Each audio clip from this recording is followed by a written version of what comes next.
My wife left me, admitted to a 4-year affair. Now she wants back. But I just found something. 3 weeks ago, my wife, Clara, told me she needed time to breathe. No argument, no slammed doors. Just cold, quiet words over coffee while our 8-year-old daughter, Mia, colored at the kitchen table. Clara kissed Mia's head, wheeled her suitcase to the door, and left. No goodbye for me. I spent the first week blaming myself. Maybe I worked too much. Maybe I forgot to listen when she talked about her job.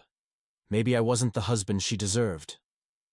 I rearranged my schedule, took Mia to school every morning, and texted Clara photos of our daughter's ballet recital. Rehearsals, no response. Then, last night, she came back. It was 1:17 a.m. Mia was asleep upstairs. Clara stood on the porch, her face streaked with mascara, shivering in a sweater I'd bought her for our anniversary. She didn't ask to come in, she just said it. I cheated on you, Daniel. For 4 years, with someone from work. 4 years. Mia was 4 when it started. Clara was still breastfeeding. I remember her crying in the shower because motherhood felt like a cage. I took paternity leave to help. I woke up for midnight feedings. I thought we were a team. But Clara said she was bored. Bored of me. Bored of our life. The affair was a distraction. She swore it was over now. Swore she'd end it for good. Go to counseling. Fight for us. She cried harder when I didn't hug her. I didn't sleep. I sat at the kitchen table until sunrise, staring at Mia's half-finished puzzle. A zoo scene. Lions, elephants, a bright yellow sun. Clara loved puzzles. We'd stay up late doing them after Mia was born, laughing when the baby monitor crackled. This morning I called in sick to work, dropped Mia at school. Drove to the storage unit where Clara's old office stuff has been sitting since she quit her job last year. I don't know why I went. Maybe to punish myself. Maybe to find proof that the last decade wasn't a lie. But I found something else. Tucked under a box of her college textbooks was a sealed envelope, addressed to me, in Clara's handwriting. The postmark was dated 3 years ago.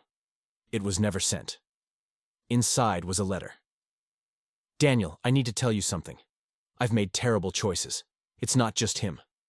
The rest was scribbled. Out. Black ink. Furious loops, like she'd stabbed the paper. Underneath, in shaky letters, I'm sorry. I can't do this. Not just him. There's more. There's always more. The letter shook in my hands. Not just him. The words pulsed like a heartbeat. I sat on the dusty floor of the storage unit, the fluorescent light flickering overhead, and read it again. And again. 3 years ago. 3 years ago, Clara wrote. 3 years ago, she almost told me. Almost. I drove home in a daze. Mia's car seat sat empty in the back. Her stuffed unicorn slumped against the window. Clara bought it for her 6th birthday. Every princess needs a magical steed, she'd said, winking at me. Now all I could think was, who were you texting? When you bought it? Who were you laughing with? The house felt hollow. I poured coffee I didn't drink and stared at Clara's side of the couch. The throw pillow she'd sewn herself. Live, laugh, love, in cursive, now fraying at the edges. She'd pricked her finger making it. I bandaged her hand. That was 7 years ago. 2 years into the affair. My phone buzzed. Clara, Daniel, please. We need to talk. For Mia. I didn't reply. Instead, I walked upstairs to Mia's room. Her bed was unmade, her dinosaur posters peeling at the corners. Under her pillow, I found her iPad, the one Clara gave her last Christmas. For educational games, she'd said, but Mia barely used it. I typed in her password, Mia123, and opened the browser. History. Search history. How to make dad happy again. What to do when parents fight. Is it my fault mom left? My throat tightened. I closed the iPad, tucked it back under her pillow, and sat on her floor, clutching my knees like a kid. That's when I saw it. A pink, glittery notebook peeking out from under her bed. Mia's diary. She'd started it after Clara left, she told me. It's for secrets, Daddy. Like, spy! I shouldn't have opened it. But I did. Page 1. Mommy's gone. Daddy cries when he thinks I'm asleep. I heard him yelling at the phone. I want to fix it, but I don't know how. Page 3. Today at school, Jaden said his mom has a new boyfriend. He lives in their house now. What if Mommy has a boyfriend? What if she never comes back? Page 5. I saw Mommy yesterday. She picked me up from school but didn't come inside. She smelled like perfume, not hers. She said it's a grown-up secret. My stomach dropped. She picked her up? Clara swore she hadn't seen Mia since she left, swore she'd respected my boundaries. I flipped to the last entry. Page 8. Mommy has a new friend. His name is Nick. He has a dog. We fed it ice cream. Mommy said not to tell Daddy. It's our special thing. But I don't like secrets anymore. Ice cream. A dog named Nick. Clara didn't just come back for me. She came back because her other lives, were collapsing. I drove to Mia's school an hour early, sat in the parking lot watching the playground. The bell rang. Kids spilled out. Mia skipped toward the crosswalk, her backpack bouncing. Clara stood under the oak tree, sunglasses hiding her eyes. A man stood beside her, tall, wearing a gray hoodie. He handed Mia an ice cream cone. Mia smiled. Clara kissed his cheek. I stepped out of the car. The ice cream slipped from Mia's hand when she saw me. It splattered on the sidewalk, pink vanilla pooling around her shoes. Clara froze. The man, Nick, stepped back, hands raised like I'd pulled a gun. Daniel, Clara said, her voice sharp. This isn't what it looks like. Mia ran to me, her small arms wrapping around my legs. Daddy, I'm sorry. Mommy said it was okay. I picked her up, holding her tight. She buried her face in my neck, trembling. You told me you hadn't seen her, I said to Clara. You swore. Clara's sunglasses slid down her nose. Her eyes were red, swollen. I needed to check on her. You weren't answering my calls. Nick is just a friend. Nick shoved his hands into his hoodie. Pockets. Yeah, man. Clara's been stressed. I've been helping her sort stuff out. Stuff, I repeated. Mia's tears soaked into my shirt. What stuff? The affair? The lies? Or the part where you're playing house with my daughter? Clara flinched. Don't do this here. Parents were staring. A teacher hovered near the playground, pretending not to eavesdrop. I carried Mia to the car, buckling her into the back seat. She clutched her unicorn, silent. Clara followed. Daniel, please. Let's talk somewhere else. I turned on her. Who is he, Clara? Another distraction? Or was the 4-year affair not enough? Her face crumpled. You don't understand. None of this was supposed to happen. I tried to end it. 3 years ago, I snapped. When you wrote that letter, the one you never sent, the one where you said it wasn't just him, she went pale. You went through my things? You left them in a storage unit next to our wedding photos. Mia whimpered. Daddy, stop yelling. Clara reached for her. Baby, I'm sorry. I stepped between them. Don't touch her. You don't get to play mommy now. Nick lingered by his car, a black SUV with out-of-state plates. He looked uneasy, guilty. I memorized the license number. That night, Mia cried herself to sleep. I sat on the edge of her bed, stroking her hair, humming the lullaby Clara used to sing. You are my sunshine. The words tasted like ash. When Mia finally drifted off, I crept downstairs. My laptop glowed in the dark. I searched Nick's plates. Registered to a Nicholas Carter in Vermont, a 2-hour drive away. But Clara never mentioned Vermont, never traveled there. Her affair, she'd said, was with a co-worker from her old marketing job. Nick wasn't a co-worker. I dug deeper, found his Facebook profile, private. But his profile picture, a blurry shot of a golden retriever. Ice cream, Mia's diary had all said. A dog named Nick. Under the kitchen sink, I found Clara's emergency vodka, untouched for years. I drank straight from the bottle. The burn steadied me. Then I called the only person who might know the truth. Clara's older sister, Rachel. They hadn't spoken in years. A falling out over money, Clara said. Rachel answered on the third ring. Daniel, it's midnight. I need answers, I said. About Clara, she sighed. I warned you, didn't I, at your wedding? I said she'd break your heart. Who's Nick? Silence. Then, how do you know about Nick? The room tilted. So it's true. Daniel, listen to me. Clara's complicated. After her first marriage. First marriage? The bottle slipped from my hand, thudding on the carpet. Shit. You didn't know. 2 days later, Clara showed up at 7 a.m. with a cardboard box. Her hair was unwashed, her jeans stained. She thrust the box at me. Here, take it. It's everything. I didn't let her inside. What's this? Proof. Her voice cracked. Texts, emails, photos, all of it. Read it, hate me. But let me see Mia. I set the box on the porch. Rachel told me about your first husband. Clara stiffened. That has nothing to do with us. You were married at 20, to a guy named Nick. Lasted 8 months. Sound familiar? She stared at the box. It's not the same Nick. Bullshit. Daniel, I swear. You've been lying since the day I met you. You lied about your job, your past. Mia, don't you dare! Her scream startled a neighbor's dog. I have never lied about Mia. I opened the box. Inside were stacks of printed emails, screenshots of texts, a USB drive. At the bottom, a faded photo of Clara and Nick, younger Nick, grinning on a beach, dated 15 years ago. Clara hugged herself. I married him when I was young and stupid. He was abusive, controlling. I left, changed my name, started over. Rachel helped me. And the Nick from the school?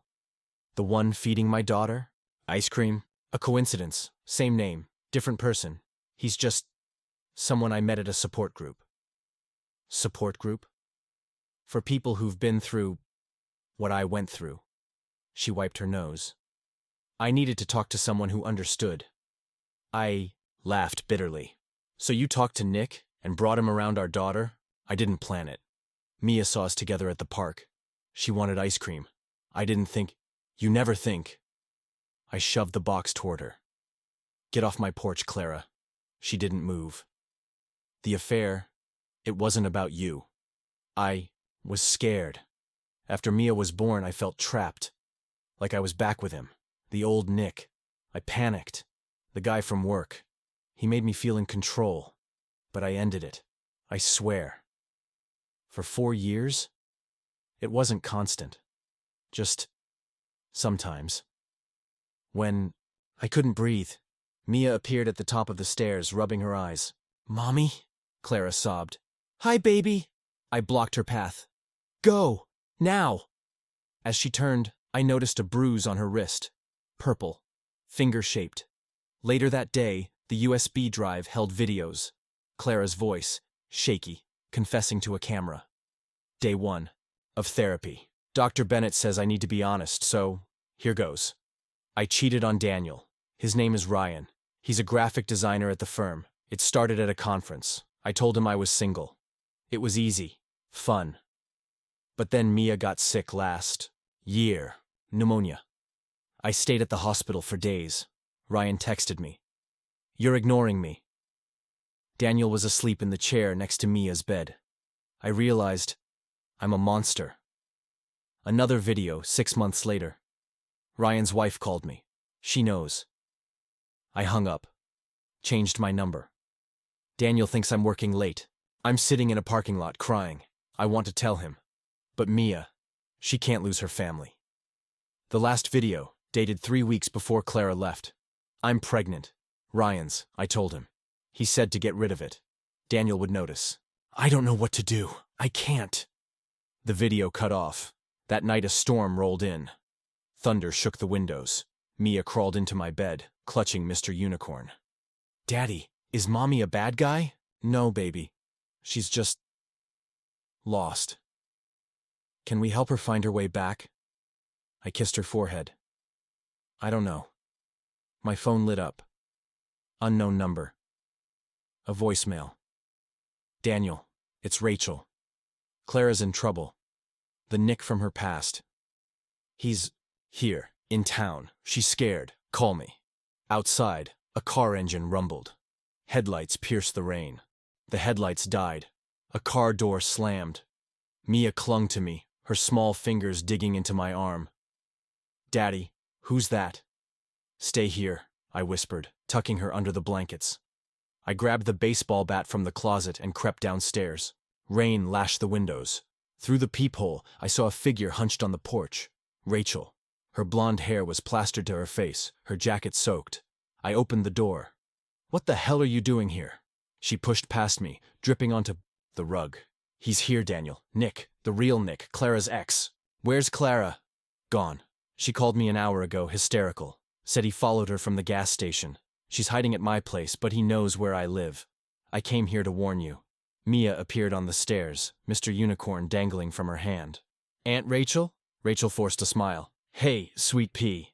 Go back to bed, okay? Grown-up stuff. Thunder boomed. Mia flinched. I carried her to the couch, wrapped her in a blanket, and turned on cartoons. Low volume. Bright colors. Distraction. Rachel paced. Clara's a mess. She thinks Nick wants revenge. He got out of prison 6 months ago. Domestic violence charges. She never told you? She never told me she was married, I hissed. She was scared after what he did to her. Rachel hesitated, glancing at Mia. He's dangerous, Daniel. If he finds her, why come to me? Call the cops. She won't let me. Says they'll take Mia if they find out about her past. Or the affair. Or the pregnancy. The word hung in the air. Mia giggled at the TV, oblivious. The baby, I said quietly. Did she? Miscarriage. At 14 weeks. Ryan drove her to the clinic. She didn't want you to know. The room spun. I gripped the edge of the couch. All those nights Clara claimed she was working late. All the time she came home hollow-eyed, blaming stress. Mia tugged my sleeve. Daddy, I'm hungry. Rachel rummaged in the kitchen, finding goldfish crackers. She sat with Mia, smoothing her hair. Remember when we made snow angels last winter? Mia nodded. Mommy laughed so hard she fell down. Yeah, Rachel said softly. She did. My phone buzzed. Clara. He's outside. I can see his car. I texted back. Where are you? Rachel's apartment. 3B, please. Rachel read the texts over my shoulder. Don't go. Let the cops handle it. And if he hurts her? She made her choices, Daniel. Mia looked up, crumbs on her lips. Is Mommy okay? I knelt in front of her. I need to help her. Aunt Rachel will stay with you. No! Mia threw her arms around my neck. Don't leave. Rachel pried her off gently. Daddy's got to be a superhero, okay? He'll be back soon. The drive to Rachel's apartment was a blur. Rain smeared the windshield. I parked a block away, hood up, heart pounding. The street was empty. Apartment 3B's curtains were closed. No lights. I took the stairs 2 at a time. The door was unlocked. Clara? The apartment reeked of cigarettes. A floorboard creaked. Clara stood in the kitchen, a knife in her hand. Her face was gaunt, her eyes wild. Daniel? Where is he? Gone. For now. She dropped the knife, collapsing into a chair. He called me. Said he'd take Mia, said I owed him for ruining his life. Why? She laughed, a broken sound. Because I testified against him. Got him sent to prison. He blames me. I sat across from her. You should have told me. Would you have loved me? Her voice cracked. If you knew I was damaged, that I'd already failed at marriage, at life? You didn't fail. I did. She opened her palm. A silver locket, the one I'd given her on our 5th anniversary. Inside, a tiny photo of Mia as a newborn. I wore this every day of the affair, to remind myself what I'd lose. Outside, tires screeched. Clara froze. We peered through the blinds. A black SUV, Nick's SUV, idled across the street. The driver's window rolled down. A hand flicked a cigarette butt into the rain. Clara grabbed my arm. He'll kill me! Call the police. No. He'll go after Mia. He's crazy enough to— The SUV revved, speeding toward the apartment. Clara screamed. I yanked her to the floor as headlights flooded the room. Glass shattered. The SUV plowed through the living room wall, screeching to a halt in a cloud of dust and debris. Nick stepped out, a tire iron in his hand. He was tall, bearded, with a scar splitting his eyebrow. Hello, Clara. Clara scrambled back. Stay away. Nick swung the tire iron at a lamp, shattering it. You owe me. 5 years in a cage. 5 years of nothing. I lunged for the knife on the floor. Nick kicked it away, grinning. Who's this? Husband number 3? Leave him out of this, Clara shouted. Nick grabbed her hair, wrenching her head back. You'll pay, one way or another. I tackled him. We crashed into the wreckage of the couch. He swung the tire iron. I dodged, feeling the wind of it. Clara screamed, throwing a vase at his head. It missed. Sirens wailed in the distance. Nick spat. This isn't over. He fled, engine roaring as he reversed out of the shattered wall. Clara collapsed, sobbing. I pulled her to me, her body shaking. I'm sorry. I'm so sorry. Sorry. Cops found us like that. They asked questions we couldn't answer. The next morning, Mia ate cereal at Rachel's kitchen table, swinging her legs. Can Mommy sleep over tonight? Rachel and I exchanged a glance. Maybe, I said. Clara sat on the porch, wrapped in a blanket, sipping coffee the cops had brought her. I joined her. They'll find him, I said. Will they? She stared at the wreck of her apartment. I'm tired, Daniel. Tired of running, tired of lying. What do you want? You. Mia. A chance to fix this. I thought of the locket, the videos, the way she'd looked holding Mia's ice cream. You have to tell her, I said. Everything. Clara nodded. I will. Mia appeared in the doorway, holding her unicorn. Mommy? Can we go home? Clara's breath hitched. I don't know, baby. That's up to Daddy. Mia climbed into her lap. I want both. The sunrise painted the sky gold. Somewhere, Nick was still out there. The affair still rotted between us. The lies still whispered in the silence. But for now, Mia slept. We stayed at Rachel's for a week. Mia slept on the couch, her unicorn tucked under one arm, a kitchen knife under her pillow. For monsters, she said. Clara didn't argue. The cops found Nick's SUV abandoned in a river. No body, no fingerprints, just a blood-stained hoodie in the trunk. Clara stared at the news photo on my laptop. He's alive. He'll come back. I didn't disagree. Mia's birthday was coming up. She wanted a picnic at the zoo. With both of you, she told us, her eyes pleading. Clara looked at me. I said yes. The zoo was crowded. Mia dragged us to the lion exhibit, chattering about a school project. Clara held her hand, flinching at every shout, every sudden movement. Halfway through lunch, Mia dropped her hot dog. I have to pee. Clara stood. I'll take her. I watched them walk to the restroom, Clara's grip tight on Mia's shoulder. My phone buzzed. Unknown number. A text. Nice family. A photo followed. Me sitting at the picnic table. Taken 5 minutes ago. I spun around. Tourists. Families. A man in a baseball cap, facing away, blending into the crowd. Another text. Tell.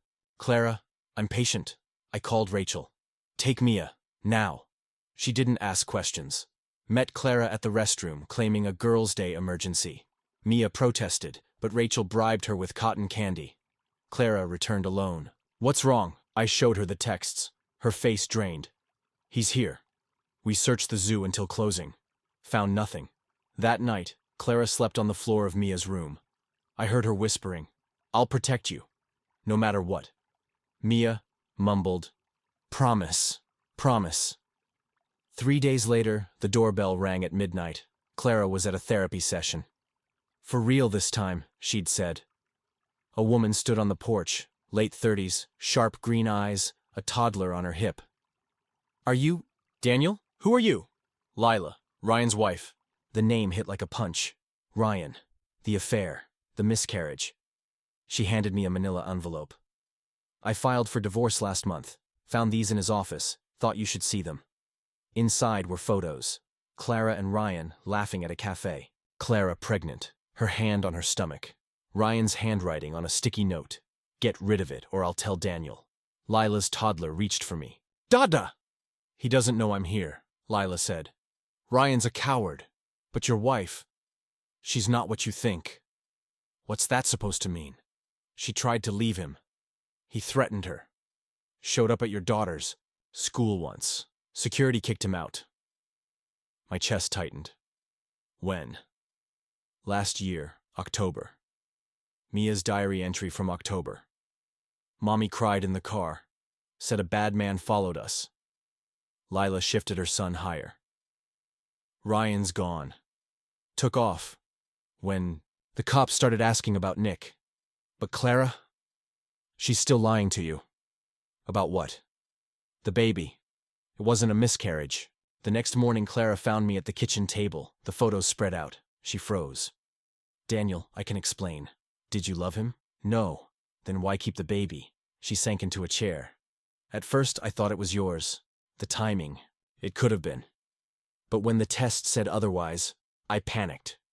Ryan wanted me to terminate. I almost did. But then I felt it kick. She touched her stomach, phantom pain in her eyes. I named her Grace. Lived for 2 hours. Born too early. Where is she? Cremated. I have the ashes in a necklace. She pulled a chain from under her shirt. A tiny silver vial. I couldn't tell you. You'd look at Mia differently. Like I'd ruined her too. Mia's laughter floated in from the backyard. She was chasing Rachel with a water gun. Clara gripped the vial. I wanted to be better. For her. For you. But I'm broken, Daniel. Always have been. I reached across the table. She flinched, expecting a slap. Instead, I took her hand. Cold. Trembling. We're all broken, I said. That afternoon, the knock on the door was polite. 3 soft raps. Clara opened it. Nick stood there, clean-shaven, wearing a delivery uniform. A bouquet of lilies in his hands. Hi, honey. Clara tried to slam the door. He jammed his foot in the crack. Miss me? I lunged, tackling him to the porch. He laughed, kneeing my ribs. You're dead, buddy. Clara grabbed Mia, shoving her into Rachel's arms. Run! Nick pulled a knife. You owe me, Clara. She stepped between us. Take me. Leave them alone. No, Mia screamed. Nick grabbed Clara's hair. You're coming home. A gun cocked. Rachel stood in the doorway, my hunting rifle steady in her hands. Let her go. Nick smirked. You won't shoot. Rachel fired into the air. The blast deafened us. Nick dropped Clara, scrambling back. Crazy bitch! Police sirens wailed. Nick fled, vanishing into the woods. Clara crawled to Mia, sobbing. I'm sorry. I'm so sorry. Mia touched her cheek. You're not a monster, Mommy. That night Clara packed a suitcase. I have to go. He'll never stop. Mia clung to her leg. Don't leave. I took the suitcase. We'll go together. Somewhere he can't find us. Clara shook her head. You'll hate me. Resent me. Maybe. But Mia needs you. And you? The question hung between us. I didn't answer. We left at dawn. Rachel waved from the porch, her son on her hip. Mia slept in the back seat, her head on Clara's lap. Somewhere in Arizona, Clara whispered, I'll tell her everything, when she's older. I kept driving. The road stretched ahead, endless and uncertain. 6 months later, we rented a small house in a town with no name, just a number. Population 1203. Mia started 3rd grade under a fake last name. Walker, she called it. Like the zombies. She didn't understand, and I didn't explain. Clara. Worked nights at a diner. I took remote IT gigs. We didn't talk much. Not about Nick, still missing. Not about Ryan, who'd fled to Canada. Not about Grace, the daughter we never buried. But sometimes, after Mia fell asleep, Clara would sit on the porch and hum You Are My Sunshine. I'd join her. No words. Just the creak of the rocking chair and the moths circling the dim bulb. One night, she broke the silence. Do you hate me? The question felt too big for the stars. I hate what you did, but Mia, She loves you. That's not an answer. It's the only one I have. Mia's 9th birthday, she wanted a unicorn. Cake! Clara baked it from scratch, frosting smudged on her apron. Mia blew out the candles and whispered, "I wish we could go home." Clara's smile faltered. "We are home, baby." But home was a lie. A rented house, a silenced past, a family held together by a child's stubborn love. The letter, I found it in Mia's backpack, scribbled on notebook paper. "Dear Dad, I know Mommy did bad things, but she reads me stories and fixes my pancakes. When you're at work, she cries. I hug her and say it's okay. You should hug her too. Love." I showed it to Clara. She pressed it to her chest and sobbed. That night, I held her. Not as a husband, not as a friend, just two broken people clinging to the same wreckage.